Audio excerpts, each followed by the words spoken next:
या सगळ्या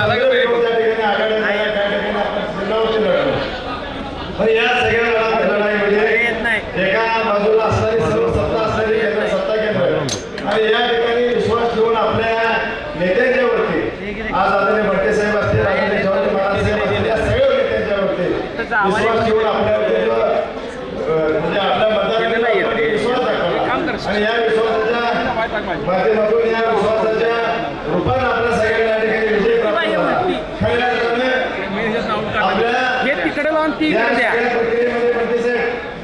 आपण ज्या पद्धतीने ताकद या सर्व जिल्ह्यातील सर्व तालुक्यातील सर्व उमेदवारांना देण्याची भूमिका माझ्यासारख्या कार्यकर्त्याला सुद्धा या ठिकाणी लढत असताना आपल्याला माहिती आहे आज मुदरगड तालुका असेल, राधानगरी तालुका असेल, आज या दोन्ही तालुक्यात असणारी ताकद या निमित्तानं जर आपण बघितली तर निश्चितपणे विरोधकांना विचार करायला लावणार आहे.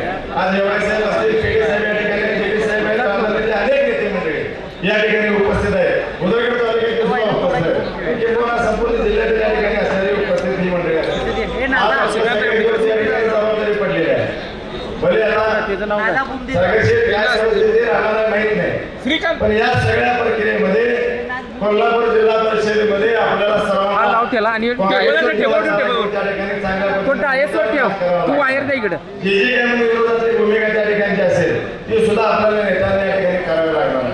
कारण का या निवडणुकीमध्ये आपण सर्वजण सत्ता संघर्षाच्या किंवा सत्तेच्या विरोधात ठिकाणी उभा राहून या ठिकाणी निवडून आलो आणि जो विश्वास आपल्यावरती जनतेने टाकलेला आहे. कारण का तब्बल 9 वर्षांना आपण सर्वजण या निवडणुकीला सामोरे गेलो. म्हणजे आज होईल उद्या होईल या सगळ्या प्रक्रियेमध्ये का पुढे गेले काय माहित नाही, पण निश्चितपणे ज्या ताकदीने आपण सर्वजण ज्या ताकदीने आपण सर्वजण लढलो आणि आपले सर्व सहकारी या ठिकाणी निवडून आणले ते निवडून आणत असताना सुद्धा अनेक भट्टे साहेब आम्हाला अनेक संघर्षाला त्या ठिकाणी सामोरं जावं लागेल. आता आपल्याला सगळ्यांना सगळ्याची कल्पना आहे. आज प्रत्येक स्तरावरती चेतन नरके साहेब अगदी कशा कशाचा सामना या ठिकाणी करावा वायर दे की इकडे साहेब तुमच्या वायर इकडे द्या आता मंत्र्यांना सुद्धा केली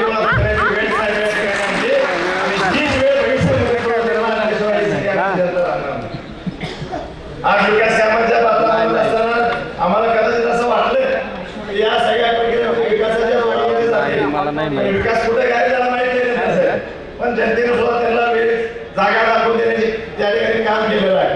आणि मी तुम्हाला सगळ्यांना त्यांना म्हणजे विश्वास देऊ इच्छितो असंच आपण सर्वजण एका ताकदीने एकजुटीने संघर्षात राहूया. निश्चितपणे कोल्हापूर जिल्ह्यावरती काँग्रेस पक्षाचा झेंडा येत्या सर्वच्या सर्व निवडणुकीमध्ये पडल्याशिवाय राहणार नाही अशा खात्री या निमित्तानं मला झालेलं आहे. कारण काय बऱ्याचशा सगळ्यात म्हणजे आता आपण सगळ्यांनी आरवाय साहेब अगदी अनुभवलं म्हणजे कुठली गल्ली, कुठला बोल, कुठलं घर, कुठली सत्ता किंवा कुठला आश्वासन काही शिल्लक ठेवलं नाही. या सगळ्यांना मूठवादी देण्याचं काम आमच्या जनतेने केलेलं आहे. या जनतेचे या मतदारसंघाचे जितके आभार मानावं तितकं थोडं आहे. निश्चितपणे तो विश्वास या मतदारसंघाने आपल्या सगळ्यांच्यावरती टाकलाय, तो आपल्याला साथ ठरवायचा आहे. कोल्हापूर जिल्ह्याच्या विकासाच्या दृष्टीने आपल्याला सगळ्यांना काम करायचं आहे. का निश्चितपणे तुम्ही सर्वजण कराल अशी या निमित्ताने खात्री बाळगतो. पुन्हा एकदा आपल्या सर्वांच्या वतीनं सर्व नेते मंडळींचं सुद्धा मी मनापासून धन्यवाद देतो. कारण का आपल्या सर्वांची शक्ती आमच्या पाठीमागे होती म्हणून आज हे शक्य झालं.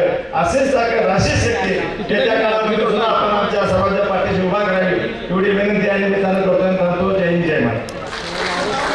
बाळ फ्रीजमधून श्रीखंड काढ ना. आम्ही पूर्वी घरीच बनवायचो श्रीखंड, त्याची चवच वेगळी होती. आता काय सगळं रेडीमेड.